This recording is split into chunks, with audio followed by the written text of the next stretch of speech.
تو روزہ چھوڑنے کے حوالے سے صرف دو شخصوں کو قرآن نے چھٹی دی ہے، اور وہ دو شخص کون سے ہیں؟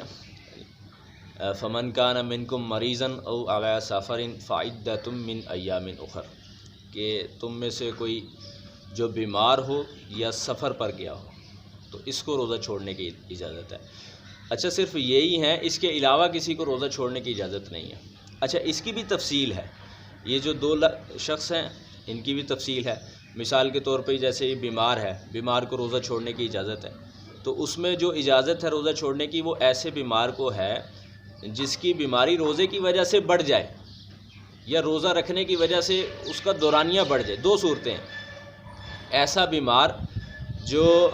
روزہ اگر رکھے گا تو اس کی بیماری بڑھ جائے گی، تو ایسے بیمار کو روزہ چھوڑنے کی اجازت ہے، اور یا پھر ایسا بیمار ہو کہ بیماری تو نہیں بڑھے گی لیکن اس کا ٹھیک ہونے کا جو دورانیہ ہے نا وہ بڑھ جائے گا، یعنی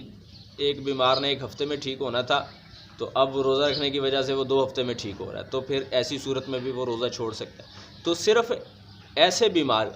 کے ساتھ جو ہے نا وہ سہولت ہے کہ وہ روزہ چھوڑ سکتا ہے، ہر بیمار روزہ نہیں چھوڑ سکتا۔ مثال کے طور پہ ایک بندہ ہارٹ پیشنٹ ہے تو وہ پہلے ہی دوائیاں کھا رہا ہے، تو روزہ رکھنے سے میرا نہیں خیال کہ اس کو کوئی جو ہے اس کی بیماری بڑھنے کا خطرہ ہے، وہ تو اس کی ریگولر چل رہی ہیں دوائیاں اس کی، تو وہ چلتی ہیں، تو اس میں جو ہے وہ سحری کے وقت اپنی دوائی کھا سکتا ہے، اور جو ہے وہ افطاری میں بھی اپنی دوا وہ لے سکتا ہے۔ تو اس میں وہ روزہ رکھنے سے اس کی صحت پہ میرا نہیں خیال کوئی اثر پڑے گا۔ اسی طرح اور بھی کئی بیمار ہیں جن کی آج کل ہر بندہ تو بیمار ہے نا، ہر بندہ کسی نہ کسی چیز کی دوائی کھا رہا ہے، تو اب ہر بیمار کو روزہ چھوڑنے کی اجازت نہیں ہے، صرف ایسے بیمار کو جس کی بیماری بڑھ جانے کا خطرہ ہو روزے کی وجہ سے، تو پھر اس کو روزہ چھوڑنے کی اجازت ہے، یا اس کا بیماری کا ختم ہونے کا دورانیہ بڑھ جائے، زیادہ دیر سے ختم ہوگی اس کی بیماری روزے کی وجہ سے، تو پھر ایسے بیمار کو روزہ چھوڑنے کی اجازت ہے۔ تو دوسرا شخص جو ہے وہ مسافر ہے جو روزہ چھوڑ سکتا ہے، تو اس کی بھی کچھ تفصیل ہے۔ وہ یہ کہ پہلی بات تو یہ کہ اس کا سفر 78 کلومیٹر سے زیادہ ہو، 78 کلومیٹر سے کم اگر سفر ہے تو پھر وہ مسافر ہی کاؤنٹ نہیں ہو رہا، پھر وہ مسافر ہے ہی نہیں۔ تو جس نے تھوڑا بہت سفر کرنا ہے تو وہ جو ہے روزہ نہیں چھوڑ سکتا، پہلی بات۔ اور دوسری بات یہ ہے کہ اس کی سحری کا وقت اس کے سفر کے اندر آئے، ایسا نہیں ہے کہ سحری تو اس نے گھر پہ کی، اچھی طرح آرام سے ڈٹ کے سحری کر لی، اور اب جناب وہ کہہ رہا ہے جی کہ میں تو سفر پہ جا رہا ہوں تو میں روزہ چھوڑ سکتا ہوں، ایسا نہیں ہے۔ روزہ صرف وہ چھوڑے گا جس کا سحری کا وقت اس کے سفر کے اندر آئے، وہ سفر میں چل رہا ہو تو پھر اس کا سحری کا وقت، تو ایسا شخص روزہ چھوڑ سکتا ہے۔ ہر مسافر روزہ نہیں چھوڑ سکتا، صرف وہ مسافر چھوڑے گا جس کا سحری، مثال کے طور پہ صبح 4 بجے سحری کا وقت ختم ہو رہا ہے، مثال کے طور پہ ہر علاقے میں مختلف ہوگا ٹائم، صبح 4 بجے سحری کا وقت ختم ہو رہا ہے تو اس سے پہلے وہ سفر کے اندر ہو، اس کے بعد اگر سفر شروع کرنا ہے تو پھر اس کو بھی روزہ چھوڑنے کی اجازت نہیں ہے۔ تو یہ دو تو بنیادی چیزیں ہیں نا، کہ ایک تو جو ہے وہ اس کا سفر 78 کلومیٹر سے زیادہ ہو، اور دوسرا اس کا سحری کا وقت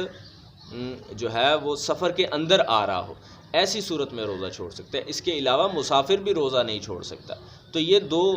جو اشخاص ہیں ان کو صرف روزہ چھوڑنے کی اجازت ہے، اور اس میں بھی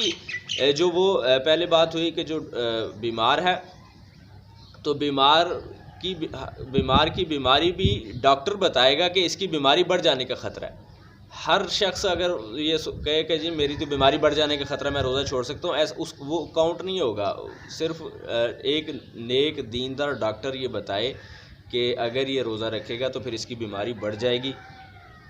یا اس کی بیماری کا دورانیہ بڑھ جائے گا، تو ایسی صورت میں بیمار کو بھی روزہ چھوڑنے کی اجازت ہے۔ اور دوسرا شخص جو سفر میں ہے تو اس کی بھی تفصیل عرض کر دی کہ ایسا شخص بھی جو ہے وہ روزہ چھوڑ سکتا ہے، لیکن ان کے ساتھ بھی جو اگلی شرط وہ یہ ہے فعدۃ من ایام اخر، کہ یہ گنتی کر لیں جتنے روزے چھوٹیں گے، یہ بعد میں رکھنے پڑیں گے۔ بیمار بھی اپنی صحت کے بعد جب اسے صحت ملے گی تو پھر اس کے بعد اور رمضان کے بعد روزے قضا رکھے گا، اور اسی طرح مسافر بھی جو ہے وہ اپنے چھوٹے ہوئے روزے وہ دوبارہ رکھے گا۔ ایسا نہیں ہوگا کہ بس چھٹی ہو گئی جی چھوڑ دیے تو چھوڑ دیے، جو چھوڑے ہوئے روزے ہیں وہ پورے کرنے پڑیں گے بہرحال بعد میں۔